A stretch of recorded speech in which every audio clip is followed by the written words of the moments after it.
नमस्कार दोस्तों, GS faculty परिवार में आप सभी का स्वागत है। आज के क्लास में देखेंगे बिहार बजट 2025-26। तो आइए बिना विलंब किए हम लोग बिहार बजट 25-26 को देखते हैं और थोड़ा तेज़ी से हम लोग क्लास में इसे कवर करेंगे। तो आइए देखते हैं बिहार बजट। बिहार बजट में पहला क्वेश्चन क्या है या पहले टॉपिक क्या है दोस्तों। 3 मार्च 2025 को बिहार के वित्त मंत्री सम्राट चौधरी ने राज्य का बजट वित्तीय वर्ष 25-26 के लिए प्रस्तुत किया। कब? 3 मार्च 2025 को।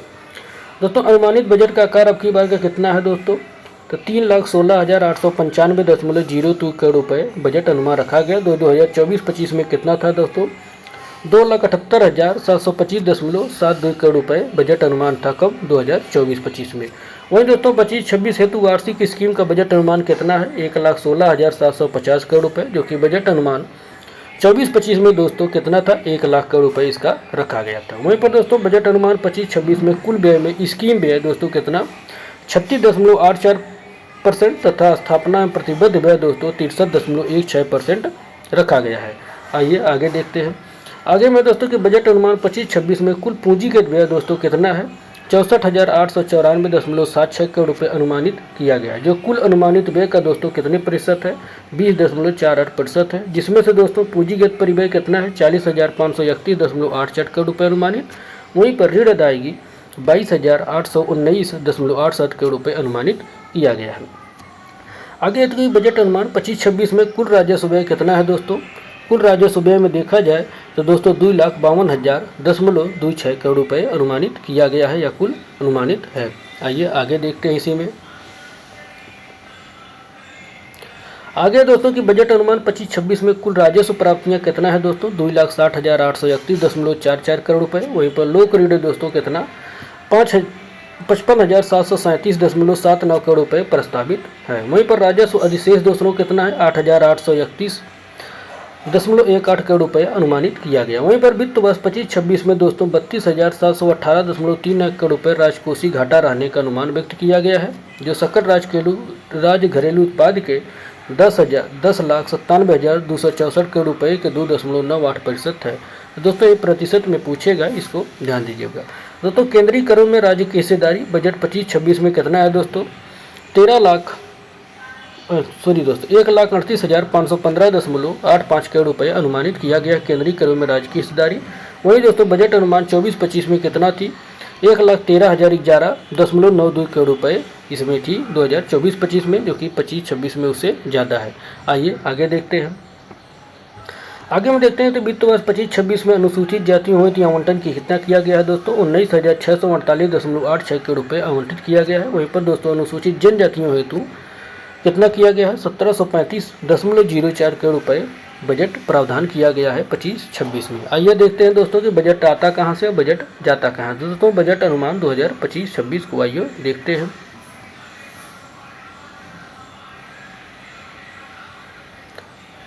आइए देखते हैं दोस्तों बजट अनुमान 25-26 में रुपया आता कहाँ से दोस्तों?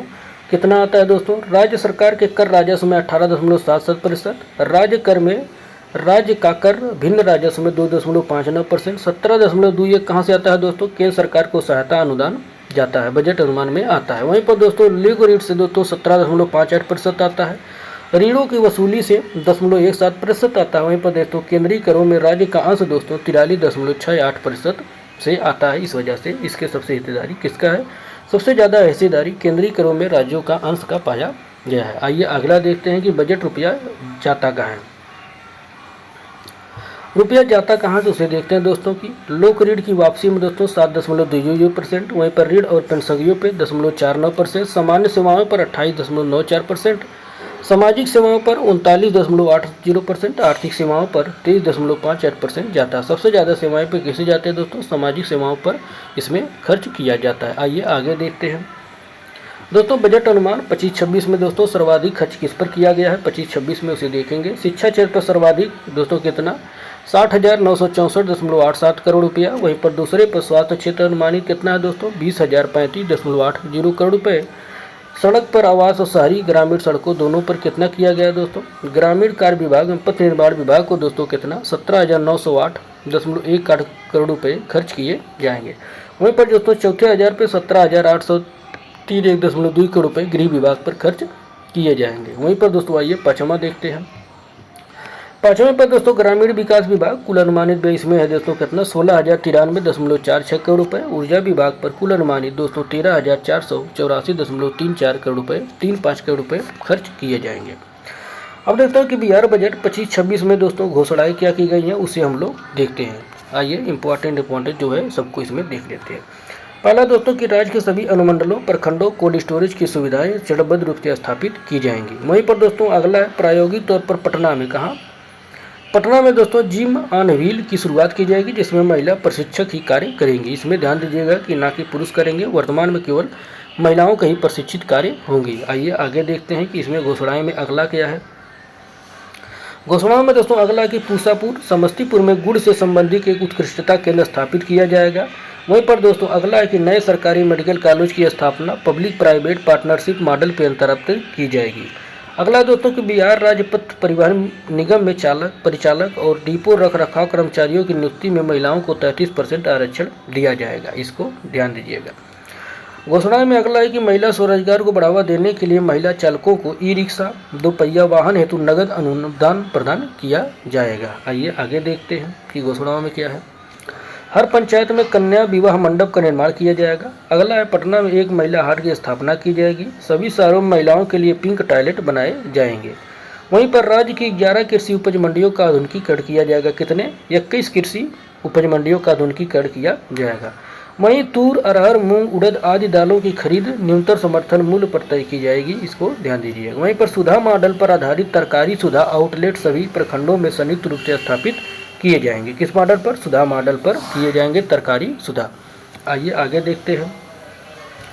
आगे की प्रवासी मजदूरों के लिए परामर्श सह पंजीकरण केंद्र देश के चयनित शहरों कौन कौन? हैदराबाद, मंगलुरु, मुंबई, दिल्ली एनसीआर, कोलकाता, गुवाहाटी, सूरत, लुधियाना, कोयम्बटूर और चेन्नई में खोले जाएंगे।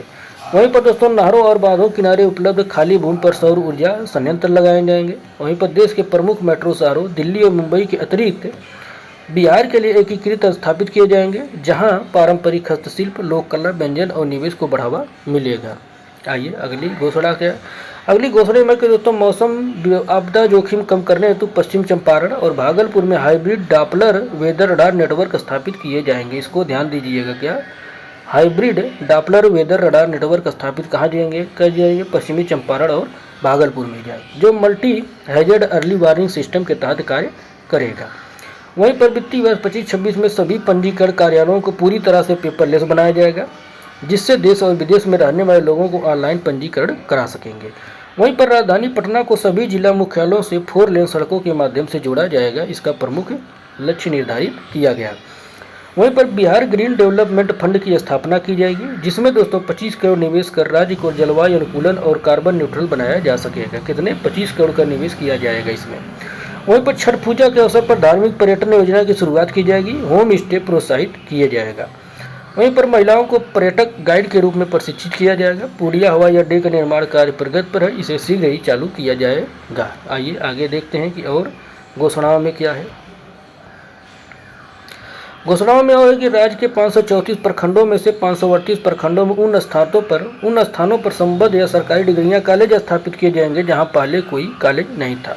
वहीं पर दोस्तों बेगूसराय में एक कैंसर अस्पताल की निर्माण किया जाएगा। इसको ध्यान दीजिएगा, पूछने का चांस है। वहीं पर पटना प्रमंडल के पुनपुन प्रखंड में 100 एकड़ भूमि पर खेल अवसंरचना विकसित की जाएगी। कहाँ दोस्तों? पटना प्रमंडल के पुनपुन प्रखंड में। दोस्तों प्रत्येक प्रखंड में एक आउटडोर स्टेडियम का निर्माण किया जाएगा। आइए आगे देखते हैं। आगे दोस्तों स्टेट डेटा सेंटर 2.0 की कंप्यूटिंग और स्टोरेज क्षमता को बढ़ाने के लिए फेज 2 योजना लागू की जाएगी, जिससे दोस्तों 500 से अधिक वेबसाइट और ऐप्स होस्ट किए जा सकेंगे। वहीं अगला महिला यात्रियों के लिए प्रमुख शहरों में पिंक बस सेवा शुरू की जाएगी, जिनमें चालक, परिचालक, यात्री सभी होंगे। वहीं पर दोस्तों राजगीर, सुल्तानगंज और रक्सौल में नए हवाई अड्डे का निर्माण किया जाएगा। कहाँ दोस्तों? राजगीर, सुल्तानगंज और रक्सौल में किया जाएगा। इसको ध्यान दीजिएगा। वहीं अगला कि भागलपुर, वाल्मीकि नगर, बीरपुर, सुपौल, मधुबनी, मुंगेर और सहरसा के साथ मुजफ्फरपुर हवाई अड्डा को उड़ान योजना के तहत विकसित किया जाएगा। इसको भी आप लोग देखते रहिएगा, ये भी आने का चांस है। अब दोस्तों सरकार की उपलब्धियां क्या बजट में, उसको आप लोग सरकार देखते हैं। दोस्तों सरकार की उपलब्धियां जलवायु अनुकूल कृषि के क्षेत्र में उत्कृष्ट कार्य हेतु इंडिया वाटर फाउंडेशन संस्थान द्वारा बिहार को वाटर ट्रांसबिलिटी ग्लोबल अवार्ड 2024 से सम्मानित किया गया। इसी प्रकार जल संरक्षण संरक्षण एवं बाजार भूमि पर बागवानी से हरियाली कार्य तो बांका जिला को कायाकल्प श्रेणी में इंडिया वाटर प्लस संस्थान तथा ट्रांसपेरेंटी ग्लोबल अवार्ड कॉन्क्लेव 2024 से सम्मानित किया गया। इसको आप लोग ध्यान दीजिएगा, ये पूछने का चांस है कि कौन कौन को किसको सम्मानित किया गया है। आइए आगे देखते हैं। आगे दोस्तों कि बिहार में कृषि रोड मैप के सफल कार्यान्वयन के कारण गेहूं की उत्पादकता लगभग 2 गुनी और मक्का की 2.5 गुनी बढ़ी है। कितने दोस्तों, उसको ध्यान दीजिए। अगला है दोस्तों, राज्य में श्री अन्न अर्थात मिलेट की खेती को प्रोत्साहन देने हेतु खरीफ मौसम 2024 में राज्य के सभी जिलों में 1.2 लाख एकड़ में ज्वार, बाजरा, रागी, कोदो, सावा आदि मिलेट्स की उत्पादन किया गया है। वहीं पर अगला दोस्तों, राज्य के सभी 38 जिलों में जलवायु अनुकूल कृषि कार्यक्रम के तहत 190 गांवों को जलवायु अनुकूल कृषि गांव के रूप में विकसित किया जा रहा है। कितना दोस्तों, 190 गांवों को। आइए अगला देखते हैं। अगला दोस्तों कि नदी जोड़ो योजना के तहत कोसी मेची लिंक परियोजना प्रस्तावित है, जिसकी लागत राशि दोस्तों कितनी है, 6282.32 करोड़ रुपए है। वहीं पर दोस्तों जीविका द्वारा 29 प्रशिक्षण केंद्रों का संचालन एवं स्वयं सहायता समूह की महिलाओं द्वारा किया जा रहा है। जीविका द्वारा अब तक को दोस्तों कितना 10.63 लाख स्वयं सहायता समूह गठन किया गया है, जिसके अंतर्गत 131 लाख से अधिक परिवारों को जोड़ा गया है इसमें। आइए देखते हैं और उपलब्धियों में इनके क्या रहा है, उसे भी देख लेते हैं। उपलब्धियों में दोस्तों वर्तमान में जीविका परियोजना द्वारा सरस मेले का आयोजन सिर्फ पटना शहर में किया जाता है। कहाँ दोस्तों, पटना शहर में किया जाता है कौन, सरस मेले का आयोजन। आने वाले समय में इसका आयोजन सभी जिला के मुख्यालयों में कराया जाएगा। वहीं पर दोस्तों दुबई के COP28 सम्मेलन में जल जीवन हरियाली अभियान के अंतर्गत किए प्रयासों को वैश्विक स्तर पर सराहना की गई। कहाँ पर, दुबई में COP28 का जो सम्मेलन हुआ था, किस योजना को, अभियान को, जल जीवन हरियाली अभियान को सराहना की गई। वहीं पर दोस्तों चतुर्थ राष्ट्रीय जल पुरस्कार 2022 में सर्वश्रेष्ठ राज्य की श्रेणी में बिहार को तृतीय पुरस्कार मिला था। कौन, तृतीय पुरस्कार मिला था। तथा जल जीवन हरियाली अभियान के अंतर्गत मनरेगा कार्यक्रम से दोस्तों 24-25 में कितना 1.99 करोड़ पौधे का रोपण किया गया था। कितने, 1.99 करोड़ का। आइए आगे देखते हैं। आगे दोस्तों कि स्वच्छ भारत मिशन ग्रामीण प्रथम तथा द्वितीय चरण को मिलाकर पिछले 10 वर्षों में 1.43 करोड़ से अधिक परिवारों को शौचालय की सुविधा मिली है तथा वर्तमान में राज्य के 9.5% वार्ड व ठोस तरल अपशिष्ट प्रबंधन किया जा रहा है। वहीं वर्तमान में बिहार राज्य के 8053 पंचायत, 534 प्रखंड, 101 अनुमंडल तथा 38 जिलों को ODF घोषित किए जा चुके हैं। आइए आगे देखते हैं।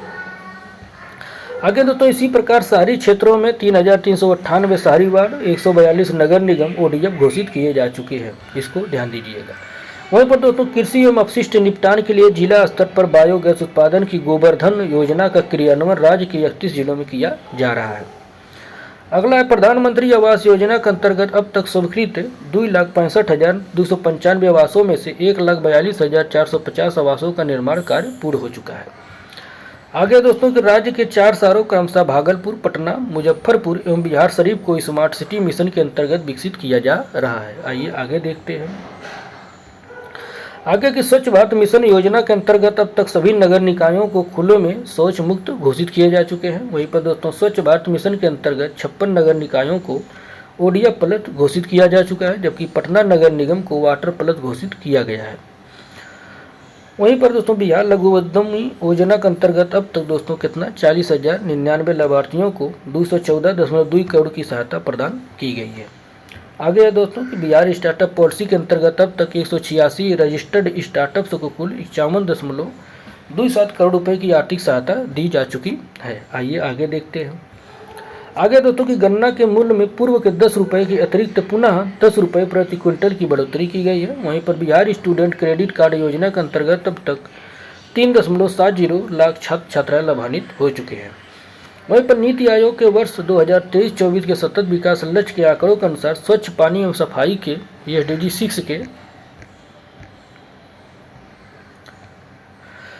6 के मामलों में बिहार देश के सभी राज्यों में 98 स्कोर के साथ तीसरा स्थान बना हुआ है। देख लीजिएगा दोस्तों, SDG के मामले में तीसरा स्थान बना हुआ है।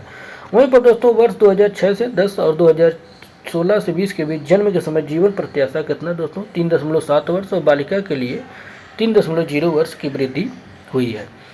वहीं पर दोस्तों वर्ष 2005-06 और वर्ष 2023-24 तक स्वास्थ्य पर राज्य सरकार के खर्च में 13 गुने की वृद्धि हुई है। इसके फलस्वरूप 2004 से 6 और वह 2018 से 20 के बीच मातृ मृत्यु दर में 62% की और 2005 से 20 के बीच शिशु मृत्यु दर में 56% की भारी कमी दर्ज की गई है। इसको ध्यान दीजिएगा। आइए आगे देखते हैं। प्रधानमंत्री महोदय द्वारा एम्स दरभंगा का शिलान्यास किया जा चुका है और राज्य के सभी जिलों में चिकित्सा महाविद्यालय और अस्पताल की सुविधा उपलब्ध कराने के लिए सरकार प्रतिबद्ध है। वहीं पर दोस्तों राज्य के 25 सदर अस्पतालों को मॉडल अस्पताल बनाया जा रहा है, जिसमें 13 पर काम पूरा हो चुका है। आइए आगे देखते हैं। आगे कि मुख्यमंत्री डिजिटल हेल्थ योजना के अंतर्गत मरीजों की सारी जानकारी ऑनलाइन सुरक्षित रखने का प्रयास किया जा रहा है। बिहार देश का पहला राज्य है जहां इस तरह की तकनीक का उपयोग किया जा रहा है। इसके फलस्वरूप राज्य के 4 से 5 अक्टूबर 2024 को मुंबई में आयोजित ग्लोबल डिजिटल हेल्थ समिट 2024 से इनोवेशन अवार्ड प्राप्त हुआ। कौन दोस्तों? इनोवेशन अवार्ड प्राप्त हुआ है। कहाँ पर दोस्तों? 4 से 5 अक्टूबर 2024 को जो मुंबई में ग्लोबल डिजिटल हेल्थ समिट किया गया था। वहीं पर दोस्तों 9 वर्ष से 14 वर्ष तक की बालिकाओं को ह्यूमन पेपिलोमा के संक्रमण से होने वाले कैंसर के बचाव हेतु 6 अक्टूबर 2024 को मुख्यमंत्री बालिका कैंसर प्रशिक्षण योजना के तहत HPV टीका कार्यक्रम प्रारंभ किया गया है। आइए आगे देखते हैं। आगे दोस्तों कि आयुष्मान भारत प्रधानमंत्री जन आरोग्य योजना के तहत राज्य में अब तक 1.54 करोड़ परिवारों को लगभग कितना 3.65 करोड़ पात्र लाभार्थियों का आयुष्मान कार्ड बनाया गया है और वर्तमान में आयुष्मान कार्ड निर्माण बिहार के राष्ट्रीय स्तर पर तीसरे स्थान पर है। कौन दोस्तों? आयुष्मान कार्ड बनाने में बिहार तीसरे स्थान पर है। इसको ध्यान दीजिएगा। एक नई पहल करते हुए मेडिकल छात्रों को हिंदी या अंग्रेजी में पढ़ाई का विकल्प प्रदान करने के लिए राज्य के मेडिकल कॉलेजों में MBBS के नए सत्र को हिंदी में पढ़ाई करने का फैसला किया गया है। इसको ध्यान दीजिएगा, इम्पॉर्टेंट है। ये भी दोनों इम्पॉर्टेंट है। आइए आगे देखते हैं।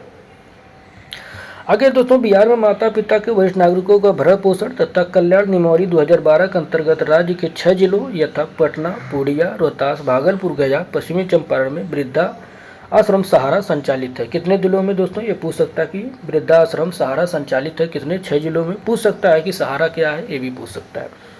वहीं पर दोस्तों बिहार फिल्म प्रोत्साहन नीति 2024 के तहत 2 करोड़ रुपए से 4 करोड़ रुपए तक का वित्तीय अनुदान प्रावधान किया गया है। आइए आगे देखते हैं। इसके बाद दोस्तों बिहार आर्थिक सर्वेक्षण आ जाता है। तो दोस्तों इसकी अगली क्लास में देखेंगे। आज की क्लास में हम लोग केवल बिहार बजट तक देखते हैं दोस्तों। तो की टॉपिक अलग अलग है, तो एक कई क्लास में रहेगा तो रिवीजन के लिए भी आसान होता है और कम समय में दोस्तों जल्दी रिवीजन भी हो जाता है। तो इस तरीके से दोस्तों बजट में हम लोग देख रहे हैं कि इसकी घोषणाएं क्या हुई थी और उपलब्धियां क्या रही है। तो धन्यवाद दोस्तों, मिलते हैं अगली अच्छी क्लास में। धन्यवाद।